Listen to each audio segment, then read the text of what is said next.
Radhe Radhe. Today is Thursday, 19th January 2023. Mummy and I are here to present our recap video for today's Bhagavad Gita Recitation session for Chapter 2. Radhe Radhe, everybody. Sharing the screen, you're going to momentarily see the cover slide in which we today covered Chapter 2 verses 51, 52, 53, 54, and 55.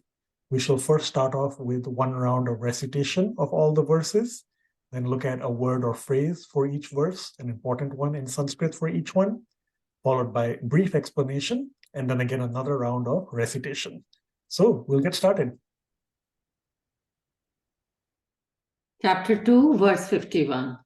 Karma jam buddhi yukta hi halam tyaktva manishinaha janma bandha vinirmuktaha padam gacchante anamayam yada te moha kalilam buddhirvyatitarishyati tada gantasi nirvedam shrota avyasya shrutasya cha shruti vipratipannate yada sthasyati nischala samadhavachala buddhihi tada yogam avapsyasi. Arjuna uvacha Sthita prajnasya ka bhasha samadhisthasya keshava sthita dhihi kim prabhasheta kimasita vrajeta kim. Shri Bhagavan uvacha prajahati yada kaman sarvan partha manogatan Atmanyevatmana tushtaha sthita prajnastadochyate.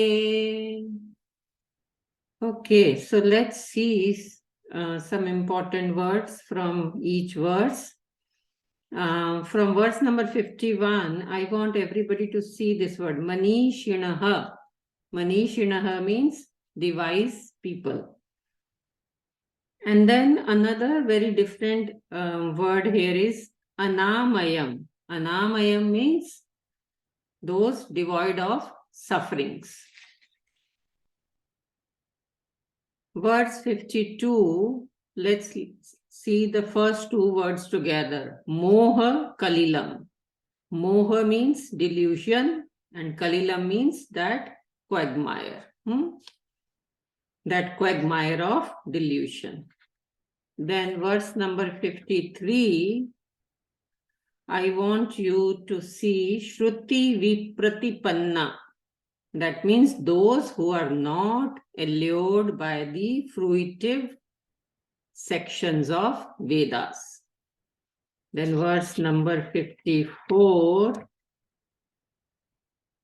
let's look at Sthitadhihi. Sthitadhihi means the enlightened person. Earlier we had seen the word, the wise men. What was the word for that? Can we be reminded of that? From verse number 1. So verse from 51, we had manishinaha. Yes, that is how we keep on adding words to our dictionary. Manishinaha. That is also the wise people. And now here we learn Sthitadhihi. That means the enlightened person. Now verse number 55. There's a very important word, very simple, but it is Tushtaha. Tushtaha means when you are satisfied. And of course, how do you get satisfied? Let's look up. There is one word, Manah Gatan. That means of the mind. It is through your mind you can decide to be tushtaha, satisfied. I'll give it over to you, Gagan, to explain the verses. Yeah, thank you, Mummy. So let's look at all these 5 verses. We have with our catchphrases, starting with chapter 2, verse 51, abandon attachments. Here, the idea is in Swamiji's commentary, we see that there is a paradox of life. All the items that we chase in a material sense, we think they're going to provide us happiness, but in fact, they provide us misery.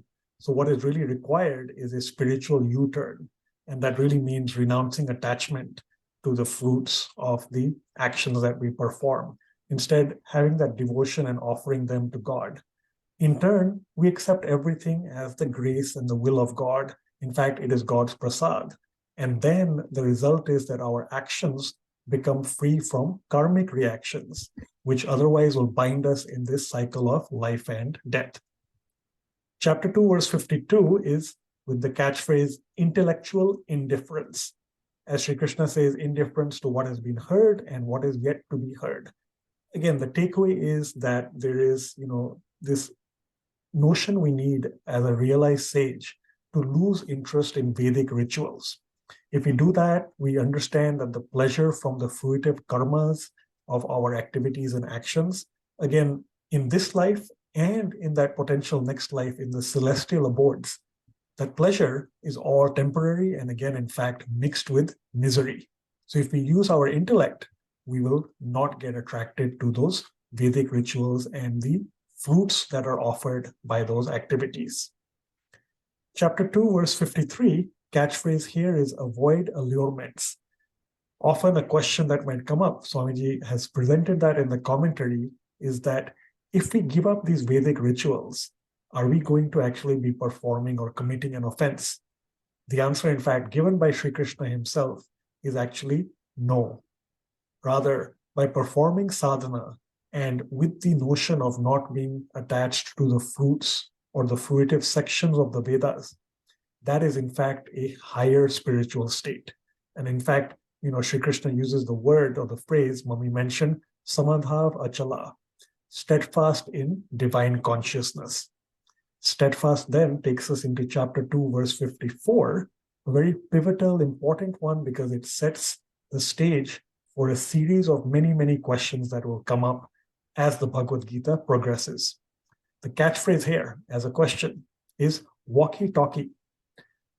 Arjuna is asking Sri Krishna, what is that disposition of a sage of steady wisdom? How does such a person sit, walk, and talk? So eventually, as you expect, Sri Krishna is going to present, of course, the concepts of Sthita Prajna, a sage of steady wisdom. And Swamiji in the commentary tells us that this is the beginning of a series of 16 sets of questions. Chapter 2, verse 54, chapter 3, verse 1, and so on. And in fact, Sri Krishna, therefore, will unveil and reveal in the remaining chapters Karma Yoga, Jnana Yoga, Bhakti Yoga, concepts of austerity and meditation. Finally, we have chapter 2, verse 55.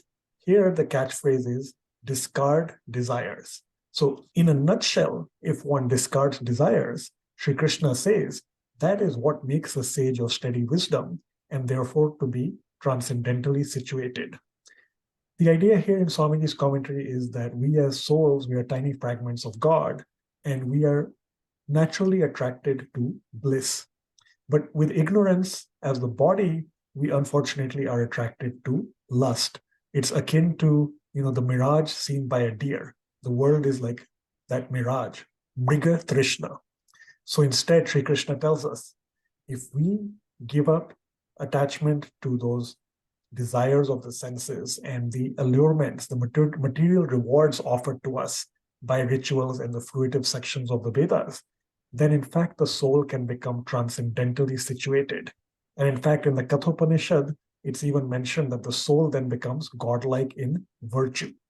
So this is the beginning of a series of responses throughout now till the end of chapter 2 that Sri Krishna provides based on the questions Arjuna asked in chapter 2, verse 54. We shall end off by listening one more time to all 5 shlokas. Yeah, thank you, Gagan. And let's start once again with verse 51 of chapter 2. Karmajam buddhi yukta hi halam tyaktva manishinaha Janma bandha vinirmuktaha padam gachyantya namayam yada te moha kalilam buddhirvyatitarishyati tada gantasi nirvedam shrotavyasya shrutasya cha shruti vipratipanna te yada sthasyati nischala samadhavachala buddhihi tada yogam avapsyasi. Arjuna uvacha sthita pragnasya ka bhasha samadhisthasya keshava sthitadhihi kim prabhasheta kim asita vrajeta kim. Shri Bhagavan uvacha prajahati yada kaman sarvan partha manogatan atmanyevatmana tushtaha sthita pragnyas tadochyate. So I hope that helps all of you to revise verses 51 to 55. Over to you, Gagan. Yeah, indeed. Thank you so much, Mummy. And we do look forward to seeing you in the next Bhagavad Gita recitation class, continuing again in chapter 2. So that's going to be next Thursday, 26th January 2023, or it becomes, in fact, Friday morning, 27th January 2023 in India. Here, of course, it'll be Republic Day that hopefully everybody will be celebrating together. And even ahead of that, we hope less than 2 days from now, you'll meet us for our Bhagavad Gita study series. That is where we are currently in chapter 6, just about getting to the end. Been a very, very pleasant and fruitive journey from a spiritual standpoint. So again, as we get towards the conclusion of chapter 6, we look forward to seeing you Saturday morning. That is 8 a.m. Central Time in Dallas, Texas. It's 7:30 p.m. in India, same day, Saturday. So that's going to be 21st January 2023. Till then, as always, happy learning and Radhe Radhe. Thank you.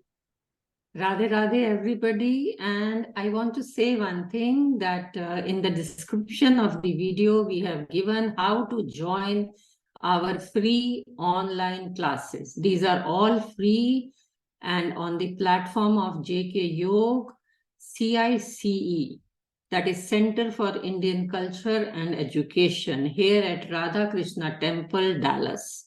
So under Swamiji's, Swami Mukundananji's tutelage, we are doing these free online classes. So do take advantage. Of course, recap video is a short one and quickly you can have the essence of the class. But at the same time, 1 hour detailed class is also very enjoyable. Hope to see you there. This Saturday, 8 a.m. CST and Thursday, 7 p.m. CST for Bhagavad Gita recitation and Saturday for study session. Till then, Radhe Radhe.